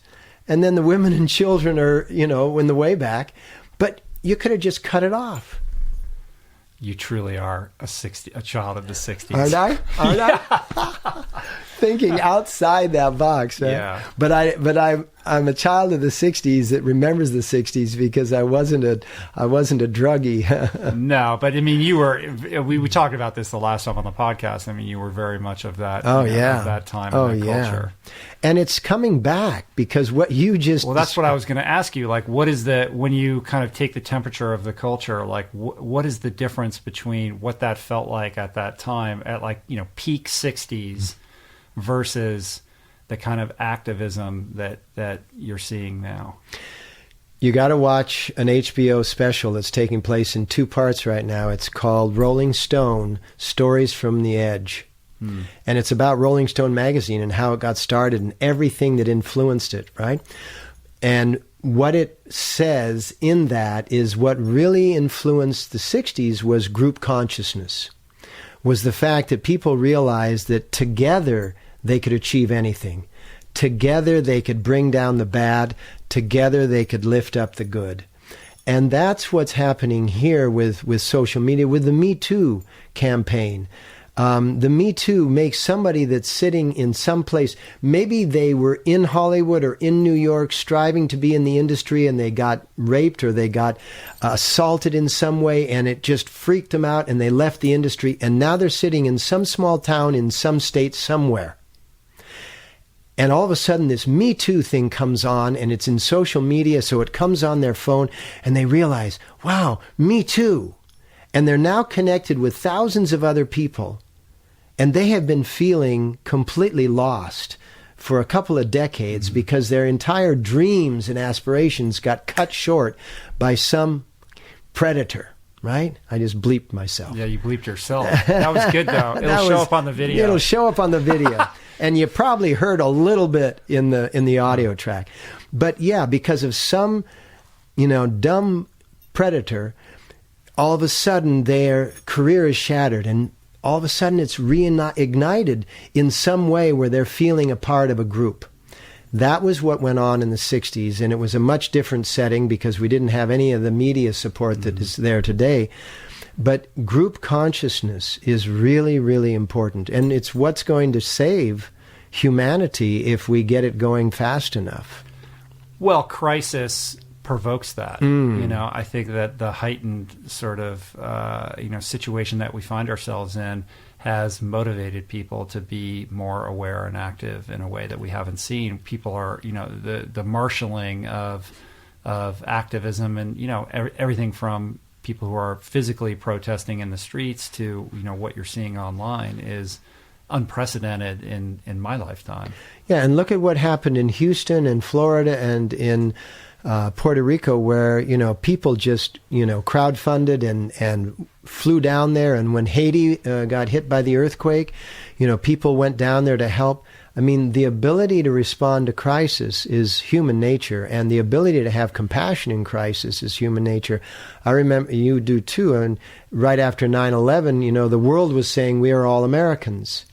And it was an interesting, floaty kind of sensation for a few weeks until that died down and other things started to occur.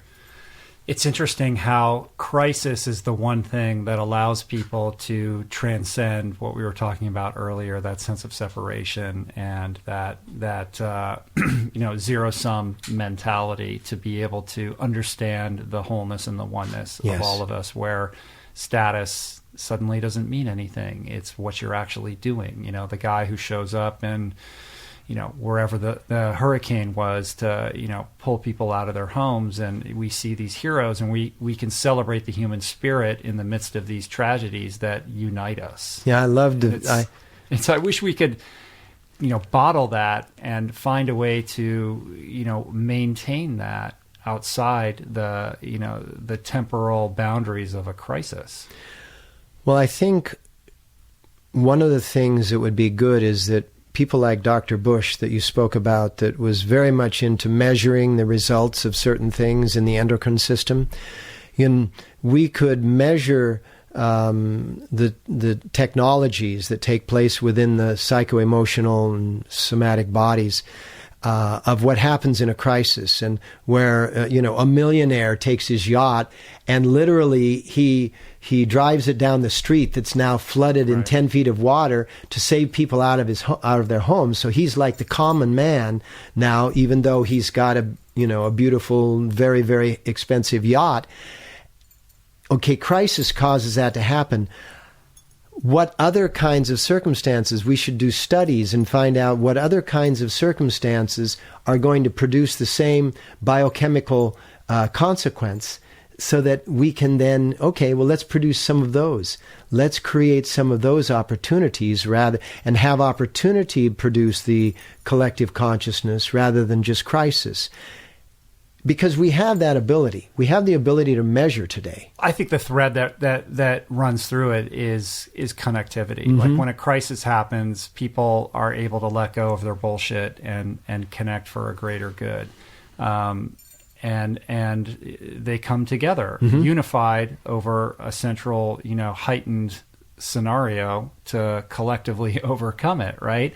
And they have done studies. I mean, we know that depression rates and suicide rates went down in New York City in the aftermath of 9/11. And it makes because there was a sense of community and connectivity that obviously took place that you just fed me with a new piece of data. Well, I mean, I think it's I love it, and I'm sure there's a lot more on that. Yeah. But I think it when I think about that, it makes me think that we need to rethink how we conceptualize happiness altogether. I've had Dan Buettner on my podcast a couple times. He just came on and talked about happiness and studied all the cultures that are the most happy and the sort of thematic, things that these cultures share.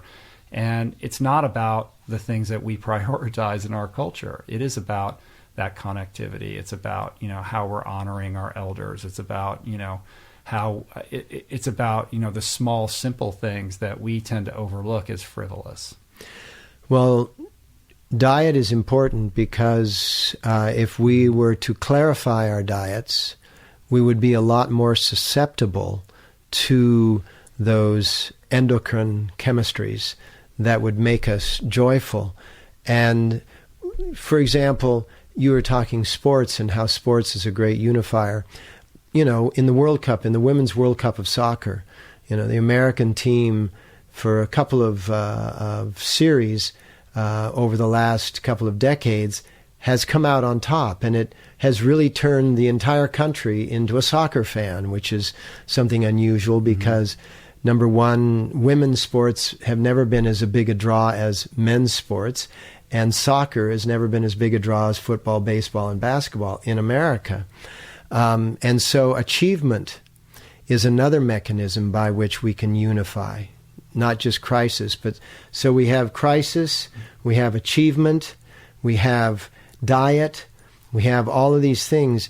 And if we were to create a program, a campaign that is revolving around connection, achievement, compassionate competition, avoidance of crisis, and all of these things, and know that we're going to get heavy pushback from the capital side, which is going to want to have, you know, something else take place that will create crisis or what have you, and not spend our energies reacting to the capital side of things that are going to try to create division, but stay focused on our game.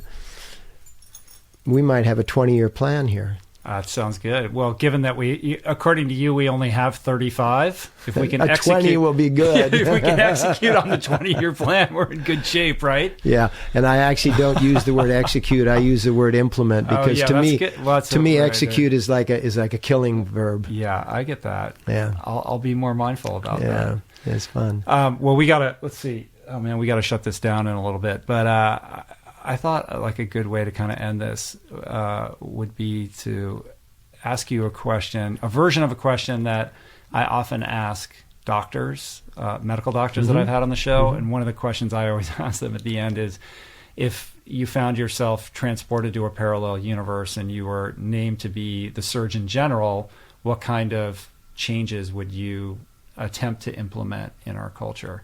So I thought a good question for you would be, if you woke up in a parallel universe, which I have, or many another times. Dimension, which is, I don't know, this is a daily experience for you. Yeah. Maybe you're in maybe you're in a different dimension. I've rehearsed this answer many times. But if you were named to be the Guru General, you know, the spiritual master general of Western society at large, maybe not just the United States, but kind of culture as we live it. What would you like to? What would be the changes that you would try to implement? Well, I would look at a 20, 30, 40-year plan, starting from children at the ages very young, 2, 3, 4 years old, and I would look to achieve measurable results in 15, 20 years when the children are coming into their adulthood. Rather than trying to fix the adults that are already there, I would like them to be inspired by watching the children that are growing up in a new way. And that way would be one of educating the emotional body through the gut brain and the heart brain as strongly as we educate the intelligent body through the head brain, and have courses such as confidence and courage and compassion and all of these self-identity, self-valuation, instead of just having service of others in a 12-step program when people have reached a place of desperate need and trying to step themselves back into equilibrium, let's take the 12 steps and install them actually in all of education at a very early age, so they don't have to experience addiction in order to go to the 12 steps. And so prophylactically taking the 12 steps. Absolutely. And find all of the things that have worked throughout those elements, the 12-step programs, the spirit-based programs, the athletic programs, the team building programs, and have those be as much of a mandatory course, not just an elective, but a mandatory course, and then learn them through like that Russian school that you were talking about, through group through group effort, where everybody is working on the same thing and everybody is building towards a common goal. So what we end up with in 15 and 20 years is adults entering the system that the idea of me, I, me, mine is quite foreign to them. But the idea of how to collectively collaborate to solve a problem is second nature. It's absolutely second nature. I have a funny story quickly, and that is that, we have a school in India, and I came out of our morning daily practice, which, starts before the rise of the sun, where we do yoga and meditation, and I start looking around for my sandals, which in India are called chappals. And I can't find my chappals. And a little kid comes walking up to me and says, "Can I help you?" And, because there's been 150 people in the room and there's just a massive chappal. I said, "Yeah, I can't find my sandals." He says, "Doesn't matter, just take any pair that fits." I said, "Really?" He said, "That's what everybody does." He says, "You got chappaled." He said, "Somebody just took your shoes." Yeah, you got chappaled because somebody just took your shoes because they fit. So I did. I took somebody else's shoes, which for the first 10 steps felt really weird because, somebody else's shoes have been on somebody else's foot and been molded. But we're all one. We are all one. So the funny thing is, about 3 or 4 days later, as I'm coming in, I see my shoes. And they have a story to tell me because they've been on 3 or 4 different kids' feet. Right? And that's the group consciousness. If yours doesn't work, have mine. And you literally get to walk a mile in someone else's shoes. I like that. That's beautiful. Do too. Yeah, and I think that brings this whole thing full circle to where we began. And in terms of the education system, look, when every person is walking around with a supercomputer in their pocket that can answer every question and every fact is available in only as quickly as you can type it or say it into this computer, that has to impact the way that we're educating our kids because it's not about memorizing facts anymore. Yes. When they can find that whenever they need to. It needs to be about how to think. Automatic spell check. We don't have smelling tests anymore. Right. I mean, is it necessary? Right. And are we talking enough about how we're going to modernize and update how we're indoctrinating our kids to, inherit this planet from us that is in survival mode and in desperate condition. So I like that expression, how we're indoctrinating rather than how we're educating, how we're indoctrinating our kids to save a planet that's in survival mode. Ooh. A good one-liner. It's a good way to end it. It is. I should let you get the last word, though. I think I did, but then you just one-upped me, and it was perfect. Not at all. It was perfect. I love it. Well, anyway, we'll pick it up again. You should come on every month. Oh, let's do it on the podcast. Yeah, all right. I do. I do a coach's corner with my coach where we talk about sports stuff, but we could have a guru corner. Yeah, and we can have courses like what we were talking about. I know. I was going to hold this up, actually. So Guru Singh and I are talking about perhaps doing a course together. And we're actually not talking about perhaps. We're talking about doing a course together. Yes, we are. And I come here, and he greets me, and he goes, "Here, I have this. I woke up this morning, and I had this idea." So you can see it on the video. But it says, "Extreme Awareness, Elite Fitness, the Mental and Physical Muscles of Greatness with Guru Singh and Rich Roll." That sounds like a cool course. It is. I'd like to take it. I would too. So let's take it together and let other people take it with us. What are we going to tell people? I guess we got to figure that part out. We will work that out. Cool. So I'm looking forward to figuring this out with you. I think it'd be really fun. It will be. Cool. And monthlies. I'm good with Coaches Guru's Corners. Guru's Corner. All right. Well, I'll put some thought into that as well. Excellent, man. All right, my brother. Thank you for your time. This is really, really a pleasure. I would tell you, just from the first time that we met, two people that live life on the top rather than on the bottom is really important. My father always said, and here's the last word, right? Yeah, good. You stuck it in. My father always told me, he said, if you never want to run out of gas, realize that it's just as easy to keep the top half of the tank full as it is the bottom half. And so for two people that keep the top half of our tanks full, I love working with you. Feelings mutual. So, bless you. All right, bless you.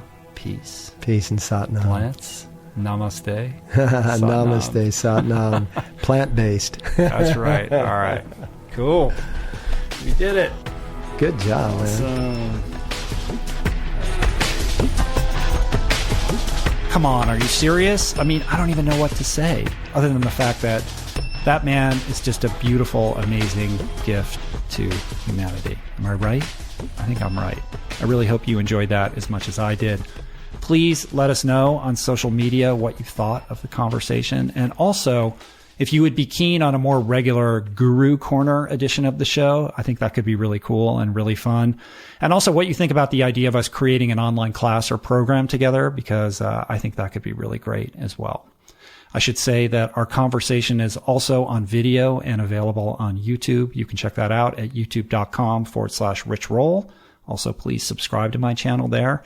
And I would encourage all of you to sign up for Guru Singh's daily email. It's a great way to help set your intention each morning. You can sign up for that on his website at gurusingh.com.